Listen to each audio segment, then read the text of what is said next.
Hi everybody and welcome to the Mental Toughness and Body Show. My name is Rob Evans and I'm your weight loss coach, health strategist and internationally published author, helping take your life, your business, your health, fitness, mindset and body from where you are right now to where it is that you really want to be.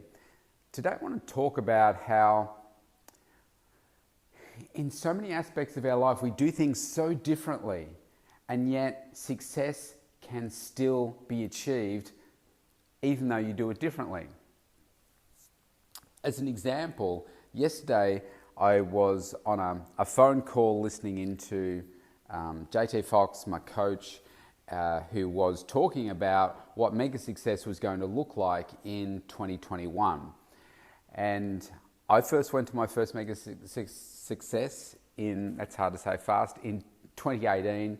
That's when I managed to interview Brooke Shields, met a whole bunch of celebrities, truly remarkable experience, one of the absolute highlights of my life, without a doubt. And meeting people like Dr. Phil, Mel Gibson, Steve Wozniak, Michael Douglas, just to name a few of the people. Bruce Buffer, Vanilla Ice, George Ross, Jessica Simpson, Jewel. There were Charlie Sheen, Jason Alexander. The list goes on. It was such a surreal experience meeting these people and being on stage in front of 2,500 people, interviewing Brooke Shields. I'm looking at a photo of her where I'm smiling at her, she's smiling at me, I'm shaking her hand. It was a truly remarkable experience. And anyway, so we're talking about... Oh, thank you, Siri. We were talking about what was going to happen in 2021 because I went over in 2019, met some more celebrities, amazing, made some more great connections. And then 2020 couldn't occur because of COVID and we're locked down here. And so we're talking about 2021. Now, 2021 is on in Florida. And they were talking about what they can do here for us in Australia because we've got a lot of different travel restrictions. And so they're going to put a virtual event on for us. If it may not be live, it may be taped or whatever, we might be able to jump in and watch it. And there's an opportunity for us to do a virtual presentation if we want to be on stage over there virtually. My point here is that we were talking about, I just got thinking about how different the management of COVID is in one country compared to another. So the United States, in Florida, no one's wearing masks. I think there's some masks in, I think JT was talking about Disney World. I think you need to wear masks in there, but pretty much there's masks nowhere else. Everything is open, everything is back to normal. And it's like, okay, what? Are they just pretending that COVID's not existing or what's the situation? They're just like, okay, let's just get on and get back to normal. Let's get on with our lives. In here, in Australia, we have one case today and they're still talking about whether we should be releasing restrictions as much as they have. So today is the first day for me, it's a Friday. It's the first day that I've been able to open my facility again after a further 3 weeks of closure. So I've almost been shut down for 9 months in the last 15 months. It seems ridiculous. It's hard to comprehend. And when you see that there's such a difference from other parts of the world. Now, obviously we're different to the US in terms of we're a smaller country. We are physically isolated from everybody else. We're a really big island, so it's much harder. The US is a much bigger country. They've got, 15 times the population that we do. So it's a very, very different situation. But we have gone for we've got for complete COVID elimination. That's been the approach here in our country. And I'm sure that's probably revered in many countries as well. But what's interesting is that obviously the leaderships of both countries and others as well have determined what success looks like for them. And so if the US had adopted the same definition of success as we had here, then that would be complete devastation for that country because they would still be in lockdown. For us, they've chosen that the definition of success is zero tolerance, and this is the way that we're going to live. And so, which one's right? Which one's wrong? I remember saying at the very start of the pandemic that not enough thought has been put into like the Australian government, into the mental health and the impact that COVID was going to have in shutting people's businesses and the impact on them not being able to get out and have their freedoms and do their exercise and do all those kinds of stuff. They hadn't done an appropriate analysis to see what's the long-term impact of that. And they may not know for years, but we're certainly seeing it through our kids. I'm seeing it through my own kids, the impact there. They're missing out on part of their childhood. But that's the decision that they made. Has it been successful? I'd say, well, yeah, it's been successful in many fronts in terms of saving lives compared to other parts of the world. But by the same token, like I just said, we're not going to know for many years perhaps what the long-term impacts have been on the mental health of people by forcing people to shut down for so long. So then I further extrapolated my thinking and thought, well, yeah, it's different, the approaches. And success in many areas of your life can be approached in a different way, and you can still get to that successful outcome. If I use a really simple and perhaps silly example, I'm looking right now out at my yard and I can see that the grass needs to be cut. Is there more than one way to cut the grass? Certainly is. You can use different types of equipment. You can use a different cutting pattern. It's funny the way that I've always cut my grass, and that is I start at the outside, I work in kind of a rectangular shape, I do the outside and then I work my way in. I look at the way that some other people cut their grass, like the guy over the road from me, he cuts it in a weird sort of pattern and I never quite understand why he cuts it that way. But that's the way that he does it. But what's the outcome we want? The outcome is we want cut grass. Does it really matter if you cut it? Success is, I've cut the grass.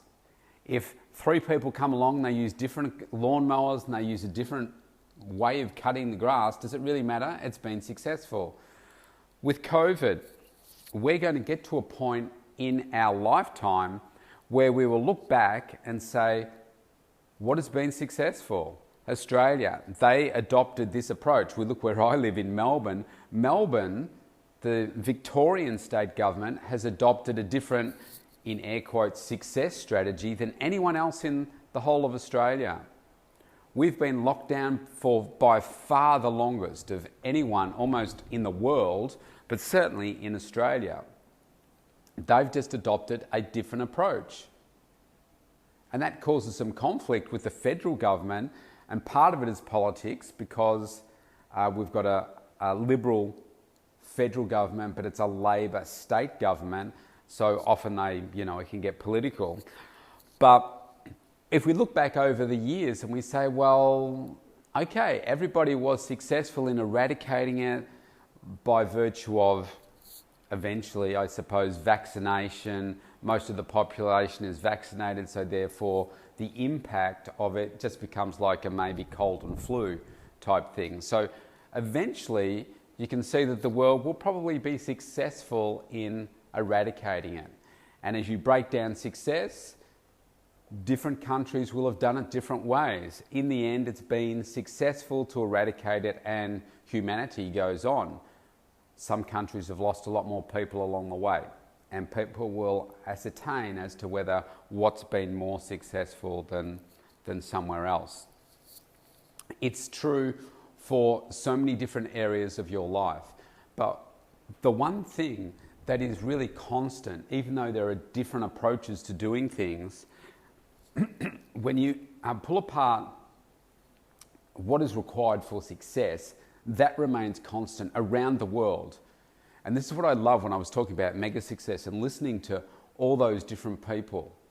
So whether it be Charlie Sheen, and no matter what you think about Charlie Sheen has been more successful than you and me, even though he's had some mess ups along the way. He's the first to acknowledge that, yeah, he messed up, but he's learned from that, and he doesn't drink anymore, he doesn't take drugs, and he's learned from those experiences.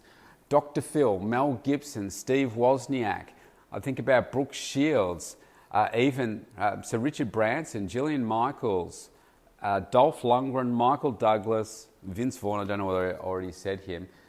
They're some of the photos I'm looking at on my wall right now. All of them talk about success and what got them to where they wanted to get to. Coaching. They all mention how important coaching was to get them to where they are right now. The mindset, the positive mindset of growth, continuing to want to learn every day, continuing to want to grow. Every single day, having this unrelenting mindset, this belief that I am going to be successful. I am going to get to where it is that I'm going to get to. I mean, think about, I'm looking at Steve Wozniak right now. So the co-founder of Apple. There is not one place in my mind where I can understand how to build a circuit board that is going to run a computer. That's just not in my makeup. I've had no interest in it. Could I go off and work out how to do it by getting educated and having someone teach me? Of course I could. But right now, there's no place in my mind where I could do that. But here's somebody, the co-founder of Apple, that has helped produce the very first $1 trillion company ever.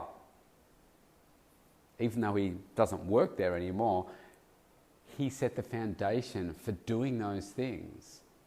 Now, he only did that because he had this undying belief in what it was that they were doing, him and Steve Jobs, what they were doing, how they were creating these products that were going to change the world, go into every home, do those things that no one had ever done before. So you've got to have this undying belief that you can get to that next level. Maybe you won't get to that $1 trillion company, or you won't get to where they've gotten to, but it's getting where you want to get to and getting to that next level. That's what's really important, and never giving up on that thought of, yes, I can do this. Yes, I'm doing this. I'm taking action every single day. Again, all of these people talk about how hard they have worked. Their work ethic is unrelenting. You have to work hard. You are not going to accidentally be successful. You have to earn it. You have to work damn hard. And you look at, say, some of the movies, for instance, the movies that are made, and you think, oh, wow, it looks amazing, the final product. But what you don't see is maybe the 5, 6, 10 different takes that they do to get to that perfect scene. I remember listening to, I don't know who it was, but it was a particularly famous actor. It might have been Michael Caine, actually, that I heard talking about this. But he said that he would do this scene, this really intense scene, and get it where he thought was perfect, and the director would say, that was fantastic. Now let's do it again. And he'd do it again. And it'd either be just as good or a bit better. And they'd say, yeah, that is awesome. Let's do it again. And you get to that point where it's like, how many times do I have to keep doing this to make it perfect? But you don't see all the takes, the outtakes, the mistakes, the bloopers, whatever, outside the movie.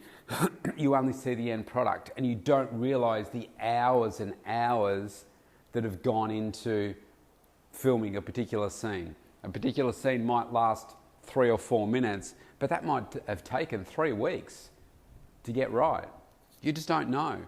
You don't know how tired the actors are and all that, and you think, oh, well, they're just paid millions and millions of dollars, but they're still equally as human as us. They still need sleep, they still need their food, they still need their families, they still have other commitments in their lives apart from what's going on in that moment right now, just as we do. It's just that it looks different. Their work environment's a movie set and green screens and surrounded by dozens of people looking at them. Ours might be just sitting at a desk or coaching somebody or doing something like that, a customer-facing, client-facing relationship. But it's their work ethic that you really have to understand. And it doesn't matter which country you're in, you need that. It doesn't matter whether you're going to have a different approach to doing it. You've got to have a great work ethic. You've got to get the work done. You have to take action every single day. One of the other key points that all of these successful people talk about is the team that they have around them. No one person has ever been successful by themselves. You need to have a team around you. You have to have the team around you. Even the amazing individual sports stars, they don't do it by themselves. They have a team around them. And even if you think about it, you know, if you're a long-term listener, you'll know that I love Roger Federer and everything about him. Yes, he's the one person on the court, but he is the first to acknowledge his team when he wins. Because he can't get on the court in the condition that he is unless he has a team around him. And who does that start with? Well, it really starts with his wife, because he's got children and he can't do what he does unless, you know, she's taking care of the kids. He's then got his fitness people, his doctors, his mindset coach, all of those people around him to put him in the shape that he's in the condition that he's in on the court. It just doesn't happen. And everybody is the same. These famous people, these billionaires, they can't do it by themselves. You've got to have that team. And that's something that doesn't change. So my point here today is that there are many different approaches to achieving success in whatever area it is that you're looking at. And I've used a couple of examples here today. But the one thing that is universal around the world in achieving that success, even though you've got a different approach, is those fundamental things that I just mentioned. They are consistent. It doesn't matter what language you speak. It doesn't matter whether you live in a cold climate, a hot climate, whether you live in a war zone, or whether you live in the most magical place on the planet. Success leaves clues, people, and all of those things that I've mentioned today are universal for success. So if you want to connect with me, you sure can. Go to the mentaltoughnessandbodyshow.com, opt in for a free consultation. I would love to connect with you. Let's make 2021 our collective best years yet. Stay safe. See you tomorrow.